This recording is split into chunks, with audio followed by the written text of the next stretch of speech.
And all I could think of that scene right then was, oh my gosh, is this Carrie? Hey you guys, welcome back to my channel. It's Shania, and today we're discussing one of my most anticipated reads of the year. It finally came out. I bought it, I read it in a few hours, and now I have some thoughts on it because it was the finale of a series, so some shit happened and I'm ready to dive into it.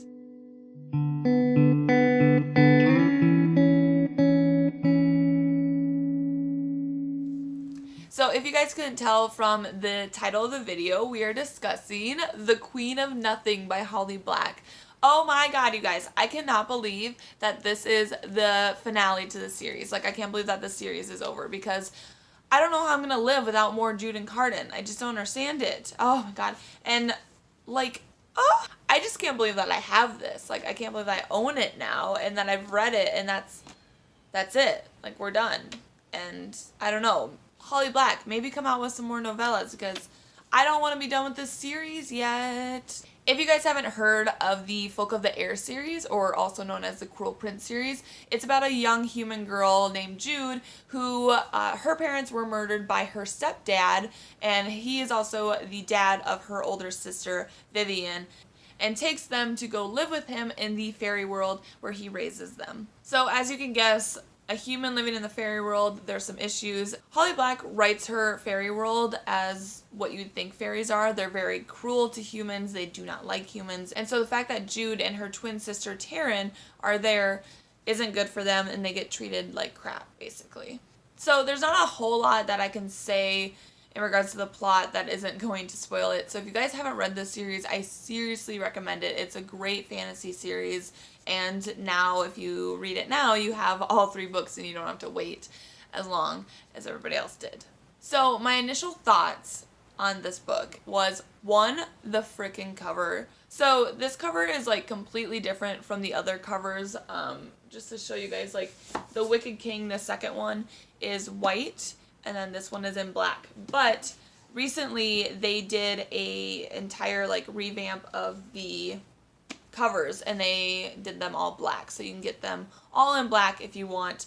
And I decided I wanted the one in black because 1, it's in black. Like, what other reason do I need? It's gorgeous. Like, I love this. But secondly, I got this one because it was the Barnes & Noble collector's, like, not the collector's edition, but the like special edition from Barnes & Noble, and it includes some bonus stuff at the very back of the book. So I had to have it because of that bonus material that's in it. But I know that you can also get this in the white cover, which I probably will, just to have all the covers, all the special editions from it. But I had to get this one because it's beautiful and it's the finale, so I wanted it in black.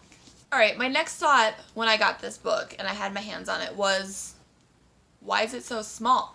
I was like, this is way smaller than the other ones. Well, not like way smaller, but I believe that this is the smallest one in the entire series, which is something that you don't usually see, especially with the final book in a series. Like, usually the final one is thick, and you know, I mean, just look at City of Heavenly Fire or War Storm. Like, those are the finales to the series, and they are big ass books.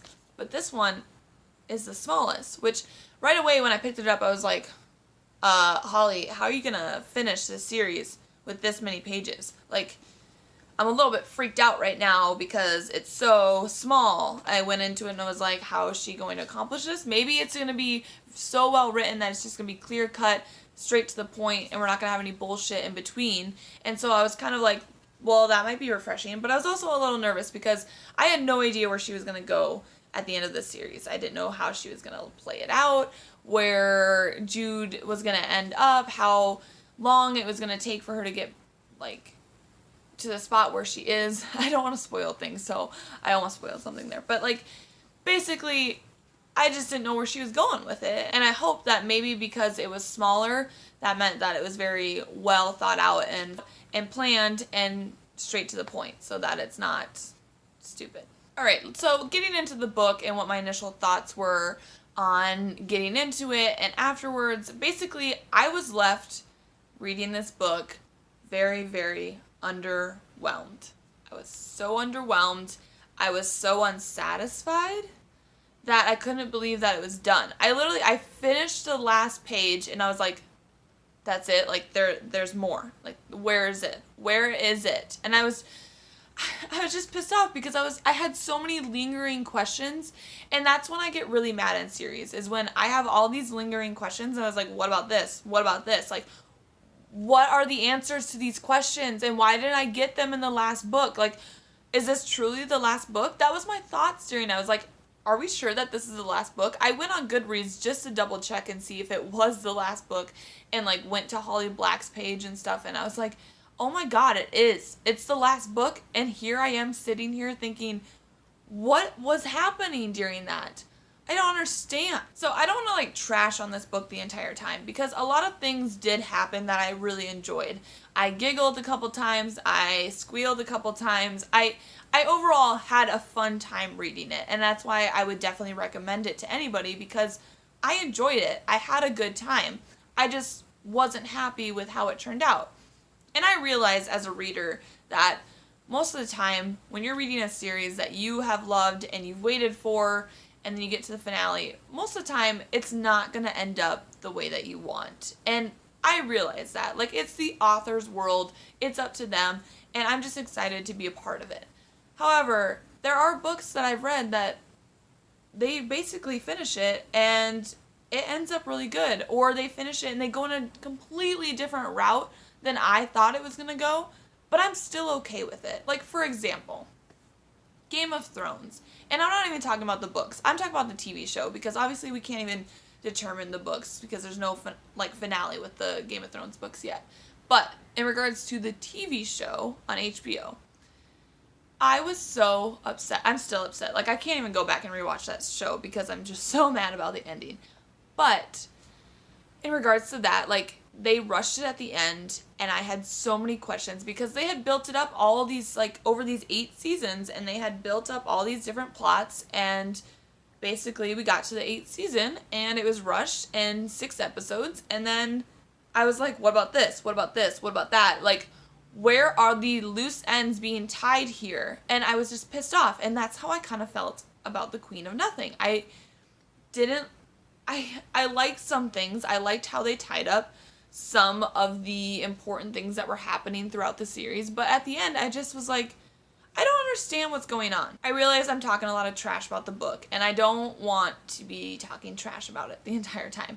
I do, like, for all of you that haven't read it yet, I do want to say you should definitely read it, especially if you've read The Cruel Prince and The Wicked King. Like, go read it. Like, finish the series. Determine if you really like it yourself, because this is my opinion, not yours. And if, like, I didn't like it, but you did, that's okay. Like, that's amazing. If you loved it, I love that for you. And I wish I was you. I wish I enjoyed it, because I wanted to. And I do, like I said, I do love some things. Like, I can't trash on the entirety of the book. I did like some things a lot.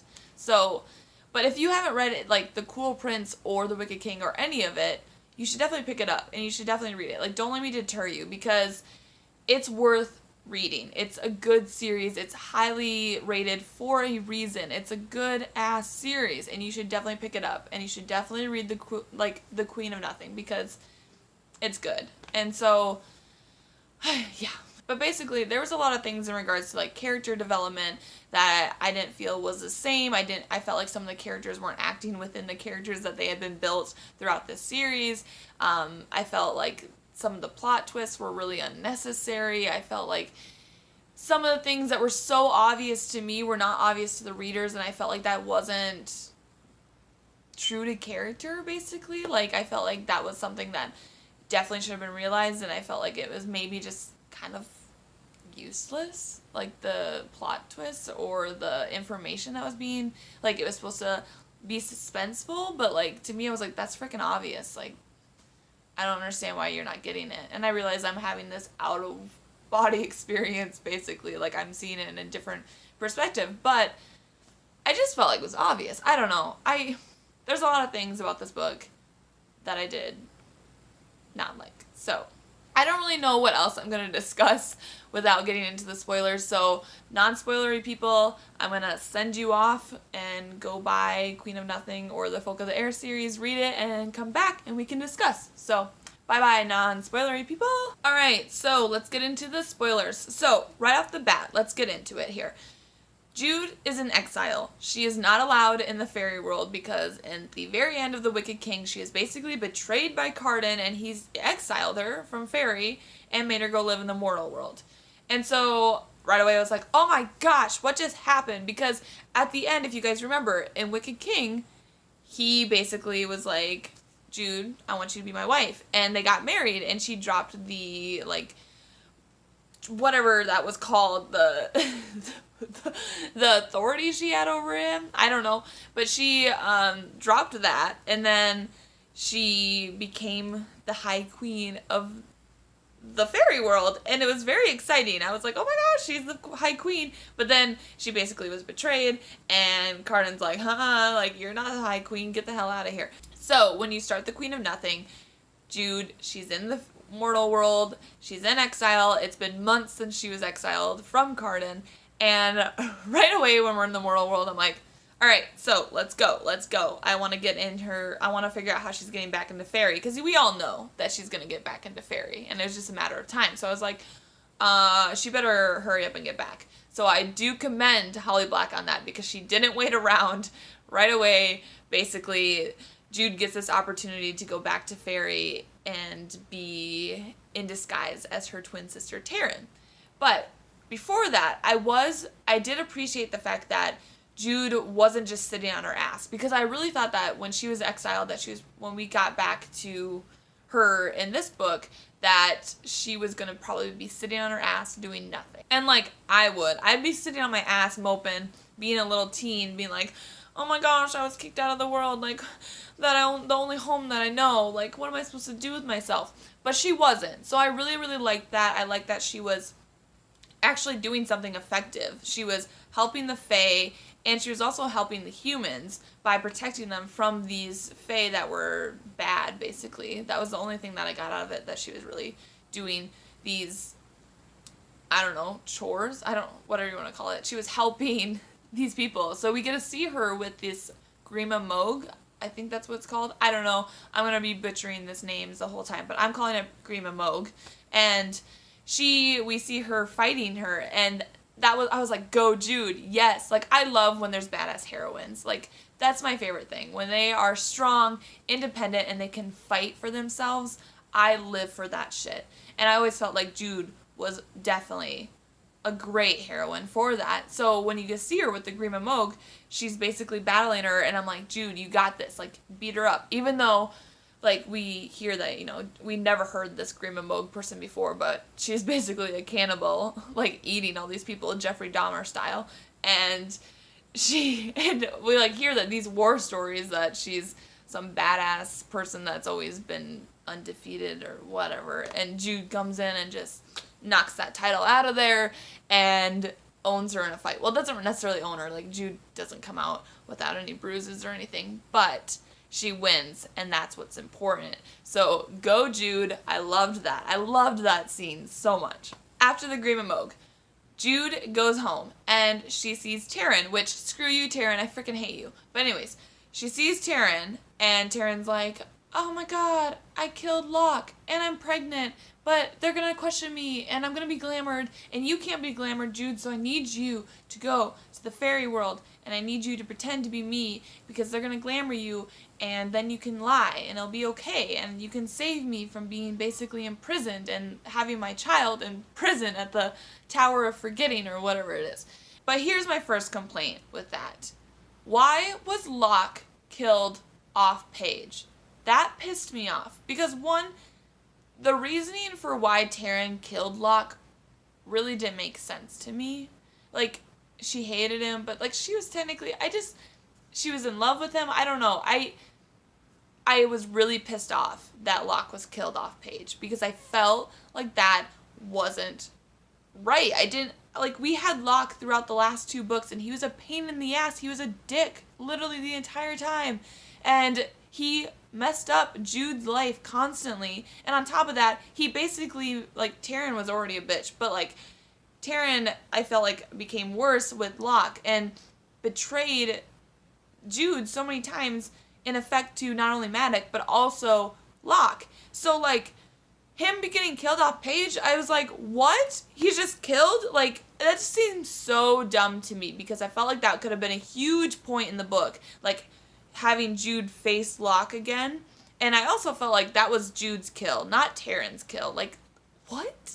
I didn't understand it. I didn't like it. I was like, why is Locke killed off already? But whatever, it happened. Taryn got the kill, and it made no sense. So, we're in Fairy now. Thank God. We're out of the human world, because whatever. Also, side note, why is Heather such a big character in this series? She doesn't really matter that much, honest to God, you guys. At the end of the day, like, does Heather matter that much? No. Like, I understand you're getting a human in, but, like, we already have 2 humans in the book. 3 if you count that Val Morin or whatever his name is. So, like, why do we care so much about Heather? I could give a shit less about Heather. Give me Jude and Carden, please. But whatever. Rant over.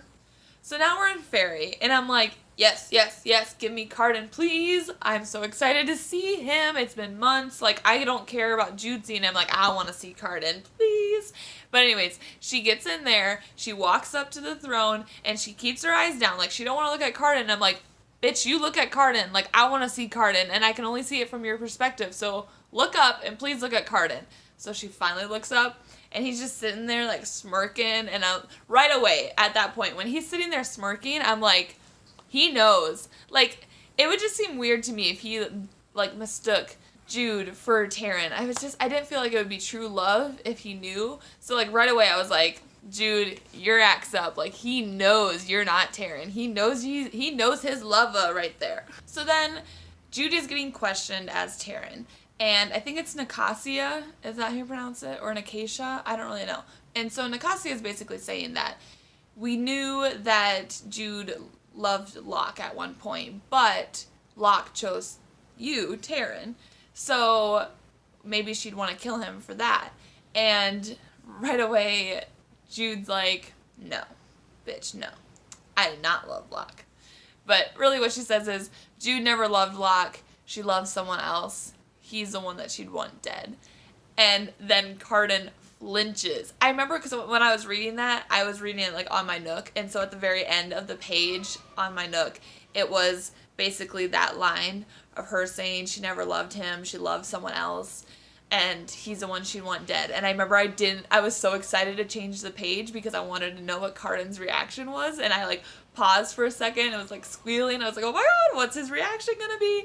And I turned the page, and it was him, and he flinched. And I was like, oh, like, that's such a big moment. If you guys think about it, that was a huge moment right there, because basically that was, like, he kind of, like, in my opinion, he knew that that was Jude, especially when you saw him smirk. So when I was reading it, I was like, he knows. So, like, that was her basically telling Carden to his face that she loved him. And, like, that's such a huge thing. Like, it's no longer the I hate you. It's she loved you. So he takes Jude to his private chambers, and right away, you knew something was up when he goes, didn't you get my letters? And I'm like, where are those letters? Like, obviously, someone, like, took them and intercepted them from getting to Jude. So then you learn that Carden basically fought as hard as he could to not let Jude be taken from when Maddox came. And that was it was so sweet. I was like, Carden, you get to my heart. I love you so much. But of course, we finally get a scene with Jude and Carden in private, and Holly Black just rips it out from underneath our feet, and basically Jude gets taken by Maddox, who thinks he's saving Taryn, but it's actually Jude, and he captures her, basically, and takes her to his place. And then, of course, we find out that the ghost is being held under Maddox as his prisoner. And then between a conversation with Jude and the ghost, you find out that the ghost isn't actually a bad guy. He didn't mean to betray them, but his full name was known by Locke, and then it was known by Maddox, so, like, he can't do anything. And then I was like, what is this full name business? Like, what? So, like, if we know Jude's full name, I mean, actually, that doesn't count because she's human, but, like, if we know Carden's full name, is he under command too? Even though he's the High King? Like, that whole full name plot, it didn't make sense to me. So then we have Jude and Maddox fighting. And then Maddox stabs Jude, and they both look at each other like they're surprised. And I'm sitting there like, why are we surprised? Like, seriously, why are we surprised that Maddox would stab you? One, you guys are fighting. Two, Jude, if you had the upper hand in this situation, you would have stabbed and probably killed Maddox so that there was no more rivalry between him and the throne. So, like, why are we surprised? Also, like, why are you surprised, Jude, when he's basically stabbed you in the back all over the years? Like, he killed your parents. He basically never helped you very much when you were growing up. Like, he kind of protected you, but not really. And then, like, he didn't want you to become a knight. And then he found out that you were in power over the High King and kind of, like, made a plan to get rid of that and used your sister against you and then took half of Cardin's army. Like, why are we surprised? This guy freaking sucks and he's constantly been a shit to you. So why are we surprised that he'd stab you? Like, that scene, I was like, this doesn't make any sense. We're not surprised. None of us are surprised. He stabbed her in the back time and time and time again. So, of course, he's going to stab her in the stomach this time while he's looking at her. Like, what? But this was a cool part. I really like this part. Is when she was stabbed in the stomach and her blood is falling all over the ground. And everyone's like, shit, Jude's going to die. And I didn't really, like, feel like she was going to die. I was like, she's fine. But Tara's trying to, like, stitch up her stomach. And then all of a sudden, things start growing around her, and Jude's like, stuff my stomach with dirt, which is disgusting, and that's just leads to an infection, but whatever. So she's stuffing her stomach with dirt and earth, basically, and then things start growing, these plants, and the earth heals Jude, which is crazy. And I was like, Jude has magic? So you're telling me that now that Jude is High Queen, even though she's still immortal, she is got magic? But again, nobody's questioning it, which I guess it makes sense because the High King, Cardin, is saying that Jude is his wife, so, like, no one's gonna question the High King, but still, like, it just seemed a little weird. I don't know. So, we're finally back in Fairy. What am I talking about? We're in Fairy the whole time. We're back at the castle, and Jude's going in there because she thinks that the ghost is gonna kill Cardin, so she's got to save Cardin, but then she realizes it's a trap, and that she looks like she's the assassin, and the bomb tries to kill her, and then Jude falls from the ceiling and, like, lands on this banquet table, and everybody comes over, and they're like, oh, the traitor! She's in exile, but she's back, so, like, let's put her into chains and lock her up. And this is a big part. You guys ready? Because, oh my god! Then Cardin's like, stop! She's my wife! She's the High Queen of Eltham, or whatever, how you pronounce that. And I'm like, oh! He basically just came out and said it, whoop whoop, like it wasn't just like basically bullshit, like this is real, she really is the High Queen and she's really Cardin's wife. And I'm just like, when is Jude and Cardin gonna have a moment alone, Jesus? But then, and then like there's this whole thing with like Cardin's not sleeping in the same bed as Jude, even though that they're wife and husband, and it's like, dude, he's probably, like, you just about died, and he doesn't know how you feel about him, because you just said earlier that you wanted him dead, so it's like, we don't know where we stay here, and he doesn't know if he should be just, like, crawling into bed with you. He's trying to give you his space, okay? So, like, calm down, girl. So now we're at the Bang Bang Skeet Skeet, and Jude basically goes and is like, hold on a second, and she goes in the bathroom, strips down, gets completely naked, and then she gets on her knees in front of Cardin, and she's like, is this how you imagine me surrendering to you? And it's like, oh my goodness, that was sexual tension right there. I was like, oh my god, did that just happen? Like, and Cardin's like, shit, whoa. I was like, Jude, that a girl, you get some balls, like, damn. Jude believing the Court of Teeth people right off the bat that she needed to take 3 strands of her hair and wrap it around. Like, girl, that's a trick. They wouldn't just tell you that. Like, they want to be in power.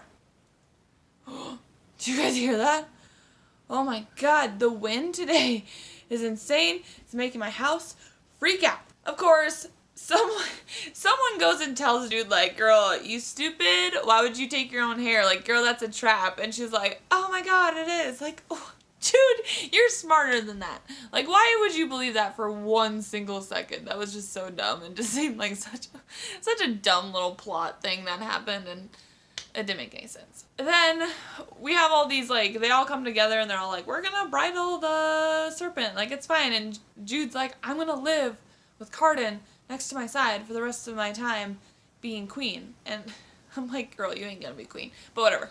And then, of course, we find, of course, Jude is like, I can't do this. Like, I can't have him basically imprisoned next to me for the rest of his life as a snake. So she puts him out of his misery and she cuts it and, like, kills it. Like, also, in my mind, this serpent is getting huge. So I'm like, it's basically, I was thinking it was like the basilisk from Harry Potter, like that big of a snake. So when she basically, like, chopped its head off, I was like, there's no way that her sword could just, like, cut through that entire snake head. But whatever, I have no idea how big this, they said it was something, they said it was really big, so I thought it was that size. I don't know, but she chops its head off.